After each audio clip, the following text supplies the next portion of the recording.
Hospital Porter's Pride and Dignity. Stop the New World Order. Welcome to Herpanwo TV, and welcome to this video, which is kind of about it's about a cold case.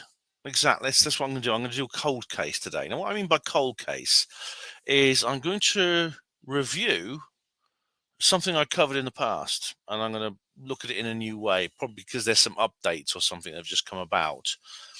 And this is the first of these I'm going to do. I'll probably do maybe a series of these types of videos. So I'll probably think of others. But this one is going to be the first. And I wanted to look at it again because the mystery hasn't been solved. And it's really quite alarming. It needs a solution. And I think you, the viewers, will find it interesting if you've not heard of this before. I don't think I've actually mentioned it on Herpanwo TV. But if you read Herpanwo Voice, like hardly any of you do, you may actually already know what I'm going to talk about here. Anyway, you may wonder what's behind me here. That's actually, this is actually a beach. It's beautiful, isn't it? It's a lovely beach. That's actually a place called Bioko. Bioko, B-I-O-K-O. It's actually an island in the Gulf of Guinea, just off the coast of Central Africa. It comes up in this kind of, it comes up in this story I'm going to tell, which is why I've chosen this lovely beach shot from Bioko behind me. Yes, Bioko, excuse me. I've still got a bit of a cough. It's wearing off. As I said, I mean, I'm glad I had a stinking cold at the weekend after I did the last video. I mean, I'd rather get out of the way now, actually, because when I go to Stairway to the Stars, I don't want any illnesses, so I'd rather get out of the way now. Anyway, yeah, Bioko used to be called Fernando Poo, believe it or not, and of course, if you ever watch, what's that noise? Oh, sorry, my house. Ahmed and Hosn are actually hoovering. God, that's unusual for them. I was going to say that if you've ever read the Illuminatus trilogy by Robert Shea and Robert Anton Wilson, you'll know all about Fernando Poo, because this is said to be the center of the world conspiracy, a home of the Illuminati, etc., etc.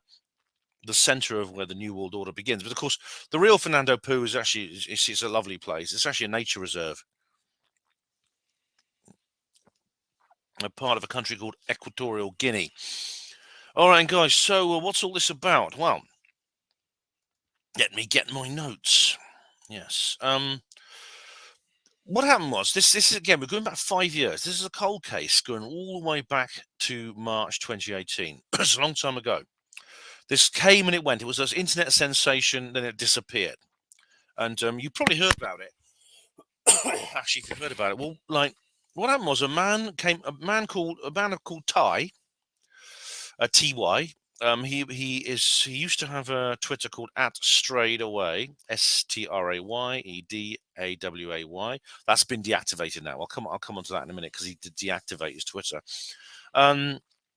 He actually tweeted that he'd received a voicemail on his mobile phone, and it caused him enormous distress. He actually tweeted a recording of the voicemail, and he said next to it, "I really need you all to listen to this voicemail I just got. I'm deactivated my cell phone service. I don't know why I was just sent military code. The fuck do I look like, Liam Neeson?" Anyway, this is the voicemail he got. I'll just play it for you. Sierra, Delta, Alpha, November, Golf, Echo, Romeo, Sierra, Oscar, Sierra, India, Tango, India, Sierra, Delta, India, Romeo, Echo, Foxtrot, Oscar, Romeo, Yankee, Oscar, Uniform, Tango, Oscar, Echo, Victor, Alpha, Charlie, Uniform, Alpha, Tango, Echo, Bravo, Echo, Charlie, Alpha, Uniform, Tango, India, Oscar, Uniform, Sierra, Tango, Hotel, Echo, Yankee, Alpha, Romeo, Echo, November, Oscar, Tango, Hotel, Uniform, Mike, Alpha, November, 042933964230, Sierra, Oscar, Sierra, Delta, Alpha, November, Golf, Echo, Romeo, Sierra, Oscar, Sierra. Now, would that scare you? I don't know. It depends what kind of person you are. I think it would worry me a little bit. But this guy was really terrified by it, and not least because of things that happened later. Now, that voicemail is simply this robotic, feminine voice, a very distinct American accent, probably an electronic voice, I would say, and it's reading out the letters and numbers in the NATO phonetic alphabet. Now, what you just heard was a series of words, but they actually correspond to letters. Now, I'm familiar with this method of communication, and maybe you are too, because it's said to be military code, but it's not just military. It's actually used by anyone who has to use shortwave voice communications, that is, walkie-talkies. And I myself had to do that. I had to learn that alphabet, that form of communication myself, because when I was a hospital porter, which I was a hospital porter. Have I mentioned that before? I think I might have. Yeah. Well, just in case I haven't mentioned it before, I used to be a hospital porter. Okay. And we used to use walkie-talkies, and so I had to learn that method of communication. And because it's shortwave, the voice radio quality is lower, and so it's not like face-to-face communication. So words and numbers can be mixed up. So that's why you say niner instead of nine, because 9 and 5 sound similar when it's very, very low quality sound when you're communicating. So the words are used to signify letters. So basically, each of those words, the first letter of that word indicates the letter it's referring to. So the alphabet goes Alpha, Bravo, Charlie, Delta. It ends with X-ray, Yankee, Zulu, etc. Well, in order to understand what you just heard, it's a bit difficult because there are no word spaces. It's just a series of letters and numbers. Although if you write it down, because you'd have to like get a pen and paper and write it down like this. And for anyone who knew what that was and they were just writing it down for you, where's my pen and paper while you're watching this video? Don't worry, because I will tell you exactly what was actually there. I have written it down. It has been written down by others as well. But when you skim it, you just write down that list of numbers and letters. When you skim it, you may see some sort of words jumping out at you, even though there are no word spaces. And when you actually do examine it in more detail and insert the word spaces, a very, very simple, comprehensive message emerges. It's a string of letters, but it actually is a message in English with some numbers.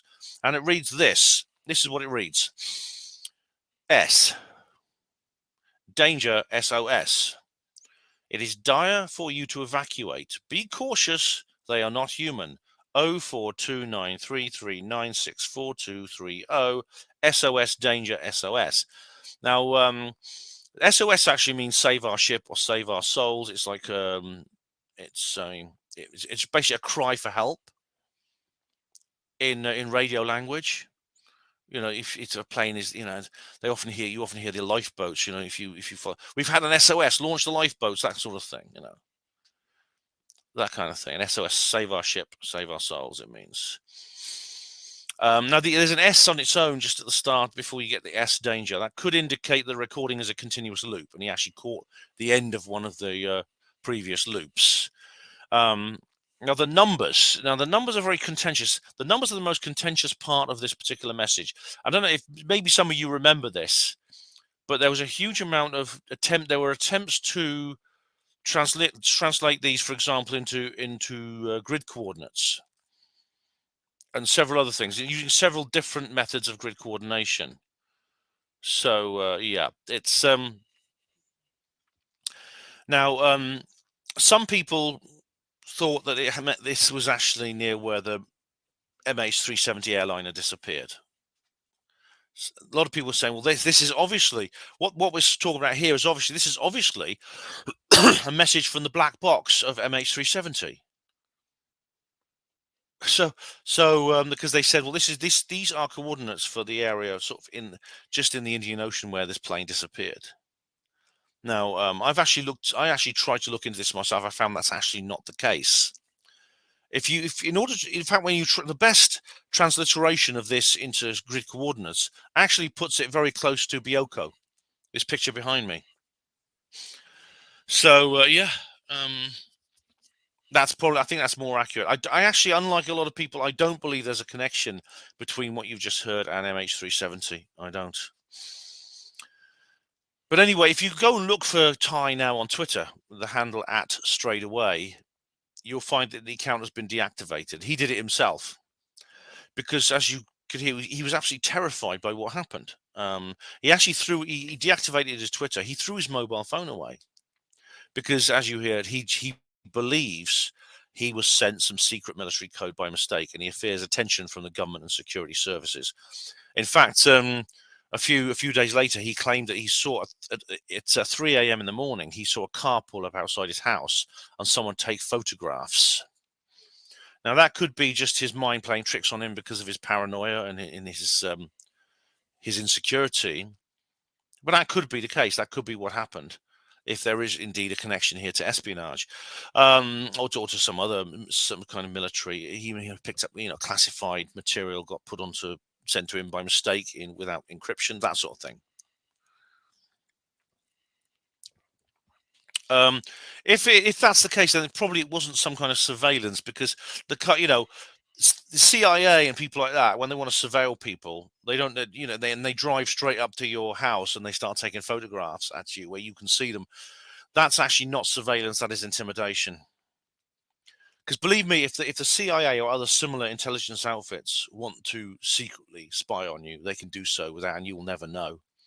You will never know about it. This is why I said to Nick Hayes, if you remember my video with Nick Hayes, because Nick often had these people parked outside, very obtrusively outside his house, and they would make comments about him as he walked past. That's not surveillance. That is attempt. They want him to see them. They want him to see them there to scare him. In fact, I've got a friend who is actually my friend, another blonde who lives in Newbury, who I won't identify, of course. She used to have a boyfriend who was a policeman, and she told me once that she'd been, she walked home after visiting him one day, and she sort of got the train and the bus home, things like that, because they lived a few miles apart. When she got home, he phoned her up and said, "Oh, another blonde," using her name. "Did anyone follow you home tonight?" And she says, "No." She says, "Yes, they did. 6 of my guys in the police followed you home. We were doing surveillance training, and we often do this. We do surveillance training with random people. Normally, we just pick on some random stranger and follow them home. And if we do our job properly, they'll never know they were being followed. But I told the guys to pick on you." So yeah, if the police or intelligence agencies want to spy on you and you not know about it, you won't know about it. They're experts at being undercover, wearing plain clothes, driving normal vehicles. They work in teams so that you don't spot the same person too often, that kind of thing. They have hidden cameras in their vehicles and on their clothing, and things like that, so you don't see them photographing you. But other things happened. I mean, it got worse for him because he was sent more material. I'm just going to my notes again. I don't need to show you these things, but he was sent he was sent a message in Malaysian, in the language Malaysian, which basically said, it said, "Please remove all the references to the voicemail you just received. You have been warned." Or something like that. Very scary stuff. He was also sent things in Morse code. It said, what was the thing in Morse code he was sent? Hang on, here it is. "They are taking over, April the 18th, 2018. You see, it's like, so now, I don't actually think there's anything particularly sinister about these subsequent messages. What happened was, when he went public, and this all went viral, millions of people saw this. Some people thought it would be funny to to troll him, to to send him these more messages to scare him. I mean, you know what people are like online. They do that sort of thing if they can. And the reason they chose Malaysian as their language was, again, the connection to MH370, which I think is a red herring. Now, the thing about Ty is he really didn't enjoy this. He didn't, and he actually did a follow-up interview, which I'll come to in a minute. He did not enjoy being a this kind of like center of attention in the UFO paranormal conspiracy theory movement. And he asked people to stop sending him DMs about the matter. So that's right. Now, what I think makes this particular case very credible, and I think you only get appreciation of this if you actually look at Ty's output, because I did follow him on Twitter when this happened, and indeed he must have picked up a lot of followers. Not all of them were not all of them wanted to take the piss out of him. Some of them were generally curious about what happened to him. His account, he describes himself as this. He says, I've got no 2 cents. I've got no sense at all. LGBTQ humor. Yeah, apparently it is. It is. His account is primarily one about left-wing satirical comedy. Believe it or not, such a thing actually exists. He's an American guy, and he's what they call a staunch liberal in the United States. I mean, I suppose he's actually very far left. I'd say his output is what I would call woke, Antifa, social justice warrior, etc., etc. You know, I'm not here to have a go at him for that. Here, that's for another time. There's lots of anti-Trump epithets. This was in 2018 when Trump was president. Lots of attacks on Trump and things like that. What makes this credible is the thing you've got to realize is that belief in UFO, paranormal, conspiratorial subjects is virtually non-existent among people with those political leanings. It's absent even as a concept. I mean, there are exceptions, such as the only exception I can think of actually is Jay Posadas, and I've done an entire video on him. So he's not the type of person who would make up this story. If I may, if I had this sort of experience and I told you about it, everyone would, lots of people would suspect me of making it up, and you'd be right to, because it would be a possibility. I mean, I hope I never be tempted to do that to you guys. I try to be honest with you, but it's a possibility that I would actually be making it up and pretending, and fooling you, and I'd be very ashamed if I did that. But yeah, so Ty is not the kind of person who would make up this kind of story. He could, if he's going to make stuff up for a joke because he's into humor, he's a comedian. It would be something different, and he wouldn't just throw his mobile phone away afterwards and deactivate his whole Twitter account. I have no doubt that the voicemail he received is real. He really received it. His fear is not feigned. Now, the question is, what is that voicemail? Now, Ty says it came from an unknown number. It's certainly not anyone in his phone book. I think, yeah, he may well have been sent by accident a clandestine government intelligence message. They sent it by mistake. Perhaps it was intended for an undercover spy, a hidden room in a foreign embassy, something like that. The fact that the voice was spoken in a very distinct American accent, feminine voice, it could be that was just an off-the-shelf kind of it was just this off-the-shelf bot. I mean, I don't think that's a real person. I think that is an electronic voice. Now, before things like mobile phones and Twitter existed, there was what were known as number stations. Now, these were like just analog radio channels, which could be picked up by anyone with a home radio set. And there was a bit of they were very similar in content to Ty's voicemail. Not often as explicit, but they didn't have letters. They usually had just a row of numbers, random numbers and letters, which were intended to be decoded. And there was a bit of a craze actually in the pre-internet era for people like radio hams picking them up and trying to decode them. There are a couple actually still broadcasting. And I remember finding one when I was a child. I found the number station. It lasted for years. All it did, though, it just repeated the letters R, Y, O over and over again in Morse code. That's all it did. I got bored of it in the end. I'll just play you a number station because, some of them are quite famous. There's this one. This was nicknamed the Lincolnshire Poacher.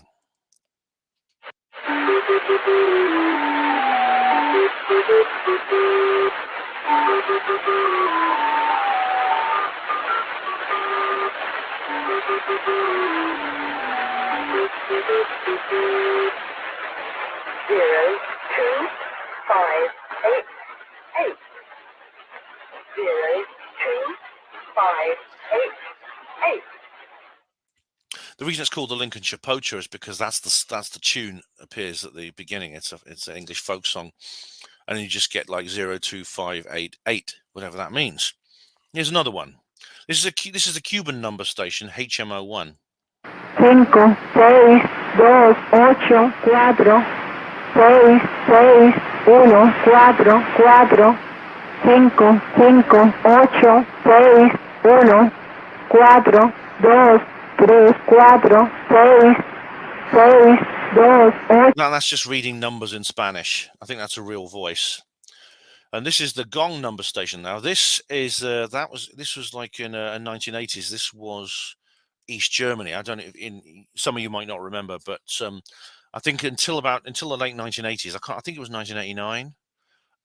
Germany was partitioned into two Cold War sectors. The West Germany, which was capitalist, democratic, and East, which was socialist, Soviet aligned. And here it is.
Again, it's just simply reading out numbers in German there. So that's those are number stations. I mean, they are quite creepy, some of them. I mean, you wonder what they mean. What they are actually doing is they're simply transmitting messages to spies in the field. This is a spy, an undercover agent in a foreign country would be able to pick that up using just a normal radio set, and all analog in those days. There was a lot of freedom actually involved in analog TV and radio. If you remember, I don't know how many of you read Rock Hall, my my novel, the one I wrote before Roswell, the Roswell trilogy. If you want to read it, it's completely free, by the way. It's on Ben's Bookcase, my fiction blog, and it's totally free. It's the second edition, better than the first, the original book. The people on the island where they're basically hiding out are cut off. They're basically cut off from all radio and TV because it's all digital. But in the days of analog, no one could do that because everything was just transmitted in analog, and all you needed was a receiver to pick it up, and no one could stop you. See, it's so that's what they used to do, yeah. And I never found out what the number station I picked up meant. It's just RYO. It just repeated those over and over again in Morse code. So what does Ty's voicemail mean? I'm sure you're all waiting for me to come on to that, about what does Ty's voicemail mean. I mean, I don't know. I mean, leave aside the numbers. I'm going to read it out again for you. Danger SOS. It is dire for you to evacuate. Be cautious. They are not human. 042933964230. SOS, danger SOS. I'm going to forget the numbers. I'm not interested. The numbers could mean anything really. And as I said, I don't believe there's any connection to MH370. But that content is alarming, isn't it? It's an alert of danger, a call for assistance, SOS, in danger, involving a hazard from something that is not human, but might be mistaken for human by the recipient. Hence the appeal for caution. So presumably this refers to an intelligent entity or something like extraterrestrial. I mean, my mind always goes to that, though, isn't it? It's time for you to evacuate. Be cautious. They are not human. They might be mistaken for human, but they are not human. What does that mean? Well, I don't know. I don't think anyone can know without more information. And it's been 5 years now, and we don't have any. But it's still worth. I think it's still worth talking about. Now, it didn't take long for the skeptics to get involved. It didn't. There was, and of course, as usual, skeptics are wrong about most things, but they're right about some things. I mean, Skeptics are very rarely 100% wrong. They're usually about 95% or 96% wrong. Sometimes they get things right, and sometimes their insights can be useful. For example, they very correctly dismiss the connections to the voice from the voicemail to MH370, and I'd already worked that out myself. But I think a few other people needed to be told. As with the messages that he received since then, because of course it's just like I say, people trolling and hoaxing because of the initial publicity surrounding the voicemail and his reaction to it. Now, what's interesting after that is that the one skeptic actually cited a very obscure infotech podcast called Gimlet Media Reply All. And the podcast addressed the very peculiar phenomenon of phantom calls. Now, phantom calls they were quite a new phenomenon, actually. I don't know how many people, you may have had one yourself, but thousands of people have. And it's especially a problem if you're calling from a mobile phone. Now, what happens is your handset rings, and when you get an answer, you hear only a sort of outlandish noise or a stranger talking to you in an unintelligible way.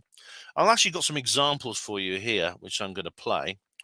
So this is, I'm claiming fair use on this. I mean, it's just a short clip. I don't think there's any need to put the old banner up. But here you are, and here's some examples. I have a lot more questions. Yeah. I'd like to hear some. Here, let me play you this one. It's 22, Mom. I can see some more. It's 22.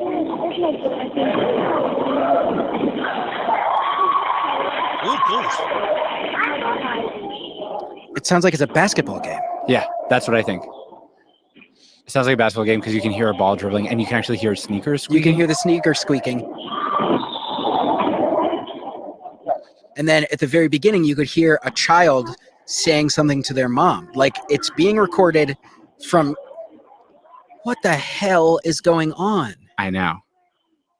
Let me play you another one that makes this more confusing. And like to me, where do you think you are? I hear birds chirping. I hear what sounds like a fly. Uh-huh. How does a fly pick up on a phone? I know. But now there's car sounds.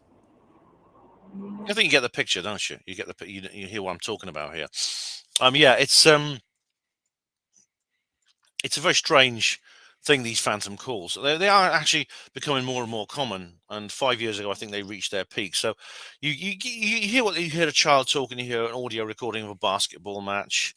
There's also other things such as sirens from emergency vehicle, animal noises, sometimes people talking in a very, very bizarre way without any coherency. Now, the caller, well, it's not a caller, it's automated, but you think you're getting sometimes you think someone's calling you. They never respond to anything you say to them. These calls are all recordings, and they are from an automated system, like I said. And the calls, what they're designed, how it works, this scam, it is a scam, right? The calls are designed to disguise themselves so that they just look like normal traffic on the network. They are either anonymous or they're listed under a random number. Now, if you are given, if you get one which is listed on a random number and you call the phantom back, all that will happen is you'll be put through to that random number and the recipient will be unaware of how their number has been misused. Yeah, phantom calls are a money-making scam. What happens is somebody sets up a fake telecom company that have joined the toll-free number service. Now, a toll-free number is not free. It's just that the end user is not charged, and the line carrier picks up the bill by reimbursing the company. Do you see what I mean? See what I see? It's a scam, usually in exchange for advertising or something like that. But it's all doesn't really make it. They don't get anything off it because it's a completely fake company. So this is why, if you are targeted by phantom calls, you don't notice any excessive payments on your phone bill. Now, this is very different from older scams, such as the divert call scams. Now, this is where the divert call scam don't get any more. It's been beaten. But this is where user services are stealthily transferred to a premium rate line. And you're sort of talking to somebody. Usually it's like a conversation with someone pretending to be an advisor or from the bank or something.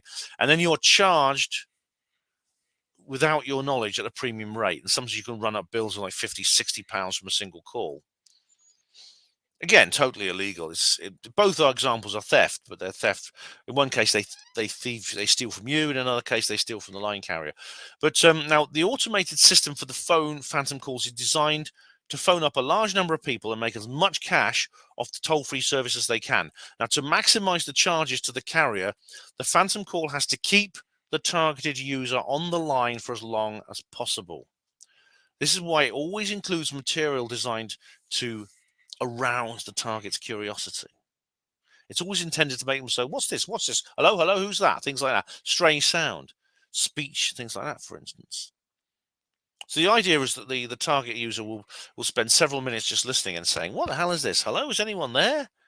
Who is this? They'll do that a few times and tot up a healthy payment for the bogus company, you see. Now, that's a lot more effective, actually, than other scams. Do you remember the dead call? These are an annoying thing, but they're actually not criminal. They're completely legal, unfortunately. What they do is some marketeers and advertisers they profile customers, and what they do is they just call you up, and you pick up the phone, you hear nothing but silence, and you naturally just put the phone down immediately. I still get those occasionally. Now, phantom calls are not legal; they're completely criminal. The police are cracking down on them, so they'll probably eventually be replaced with another fraud. But according to some of the researchers, especially the skeptics, Ty, straight away, he was just hit with a phantom caller. This strange message, which you just heard, was intended to make him listen for as long as possible. That explanation might feasibly be correct, but there are several problems with it. First of all, the call was not picked up by Ty. It went to voicemail. The user was not actually on the line listening to the call. I don't know if that counts as a toll-free call. Would an automated system not be able to cut the connection when there's no answer? I'm not sure. I'm doubtful. Seems to run contrary to common sense. Also, another flaw in this explanation is the message seems excessively elaborate for a phantom call, because all it would need to do is keep Ty on the line to grab his attention without the need to encode real communication in the NATO phonetic alphabet, especially such a bizarre one.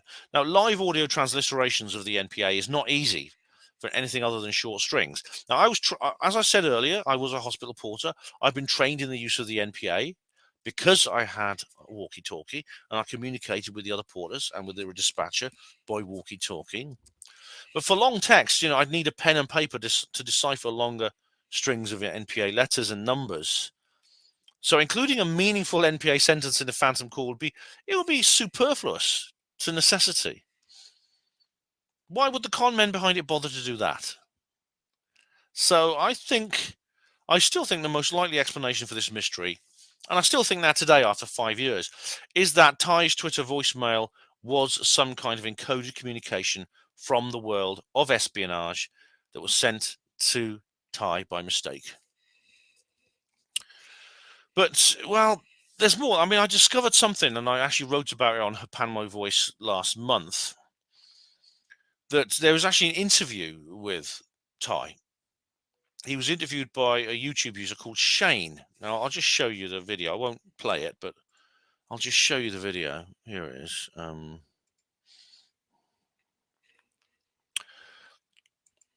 So here he is. This is Shane.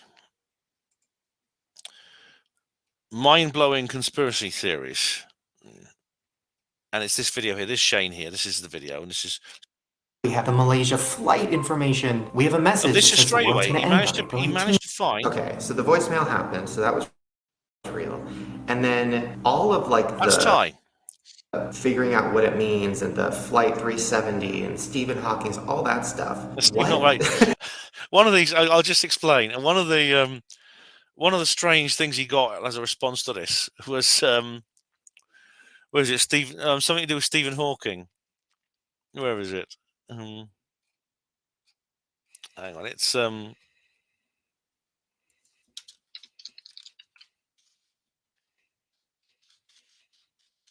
right. Someone obviously having a laugh with him. Yeah, it was a Morse code thing, which it was a Morse code transmission. One of the Morse code things that was sent to him that said, "This is most of the Morse code. Message received is well related to Stephen Hawking's death. You are not ready to face them." Apparently, Stephen Hawking said something bad was going to happen in the year 2018. He died before then, but I don't know. That's just a kind of like an example of what I'm saying. But this is Ty. This is Shane, and he's talking to Ty. I don't know. Like, I was just kind of, like rolling with it because I thought they were like interesting, but I got like a little out of hand really quick because people were piecing things together that I don't know where they got it from. Wait a minute. That makes everything even creepier because I thought you were. There you go. See, we're not going to play the whole thing. I'm not going to play the whole thing, but you can watch that if you want to watch it.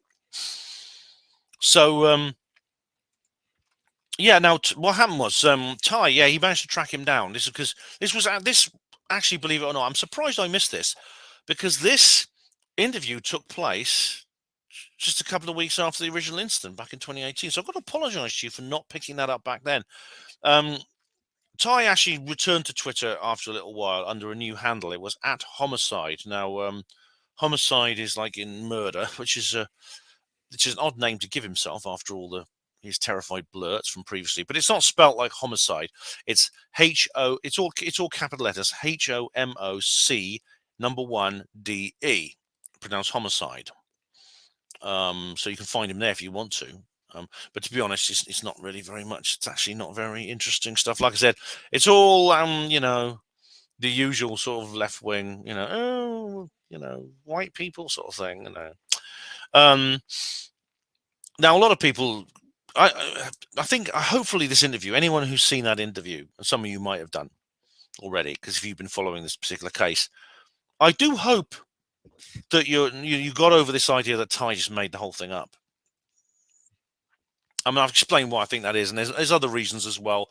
He talks about things to do with his family, taking the mickey out of him.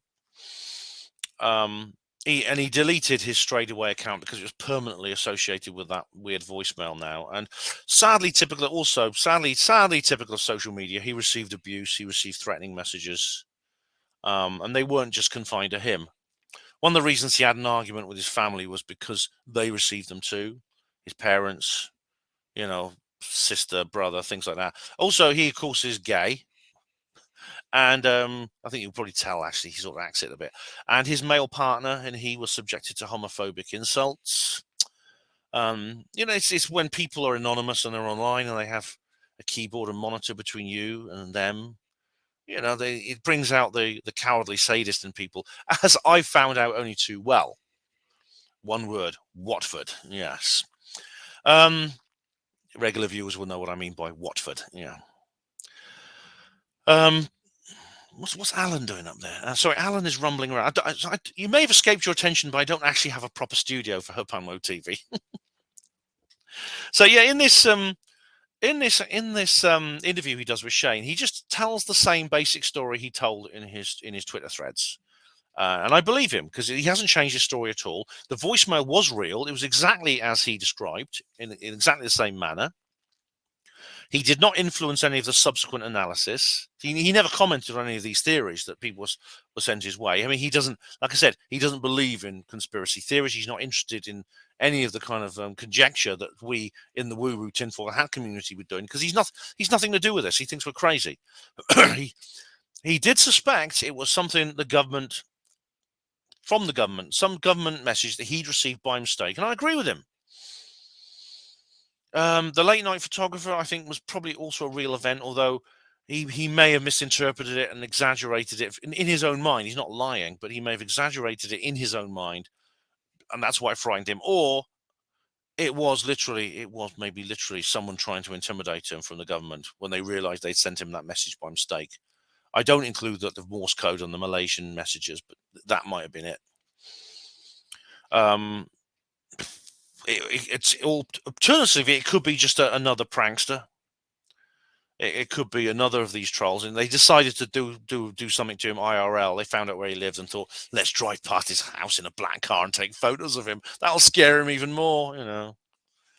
You should be careful who you do these jokes to, because you may pick on the wrong person. They'll either get very angry and they'll track you down, or they'll be really upset and get very depressed because they're sort of vulnerable people.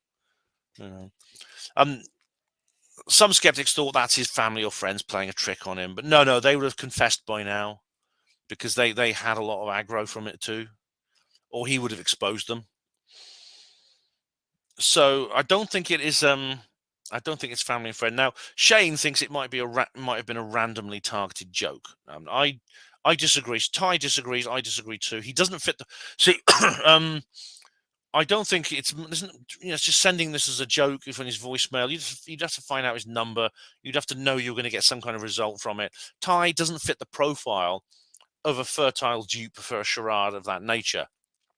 The kind of person they would target for that kind of random joke would be someone who believes in the esoteric, conspiratorial matters and things like that, paranormal, UFOs, but is also an irrational and volatile kind of person. I would say Ty is quite volatile. I don't think he's irrational. But it was interesting listening to Ty speaking. That was an enlightening experience because it made me more certain than ever that the whole thing was not a hoax. It was not a hoax. Again, I've seen nothing to make me think the MH370 angle was a part of it. I worked out independently from the grid coordinates. It was actually relating to this place near Bioko. It was nothing to do, nowhere near Malaysia. I don't know who the people working out the coordinates. I did read some of their stuff. They didn't really. They were using a completely different coordinate system, not the conventional one. But you know what? This idea of a plane, some strange message, occupants not being human. That's come up with another case, hasn't it? Again, one that I've not mentioned. I don't think I mentioned it on Herpanmo TV, but I've mentioned it on Herpanmo Radio and Herpanmo Voice. The crazy plane lady. Remember her? Yeah, I'm not going to go into details about that case now. I'll maybe cover it on another video. But you probably heard of it. It was a plane a plane was going to take off, and suddenly one of the passengers, this young woman, stands up and starts shouting and pointing at someone sitting next to her, saying, and one of the things she says is, "I'm telling you right now, he is not human." She says a lot of other things as well. She's very agitated, very upset, very outraged, and she demands to be let off the plane. But the plane at that time is at the foot of the runway, so they have to go back to the terminal. They can't take off with a passenger behaving like that. Yeah. So what the real answer to MH370? I don't know. I don't know what it is. I think some of the wreckage of the plane has been found. Obviously, I don't think it was dematerialized by UFOs. I think it crashed in the Indian Ocean. Some of it floated. I mean, the problem is you're not going to find anything because the plane would have completely disintegrated when it struck the surface of the ocean. The pieces would have then sunk to the bottom. They're probably too small ever to find. Some of it floated because they did find one of the wing flaps, didn't they, off the coast? I think it was on Madagascar or Mauritius. They found one of the wing flaps from this particular plane. Why that happened to that plane, I don't know. I mean, there's a new documentary on Netflix about it. I've not seen. You can look at it up. You don't have to get Netflix. I'm sure it's proliferated, if you know what I mean. And let me know what you think about that. But yeah. But Ty, I think it clears up that element of the mystery, whether he made it up and stuff like that. But the central question remains: who did this and why? And what does the message mean? Who was the correct recipient meant to be? What does it refer to?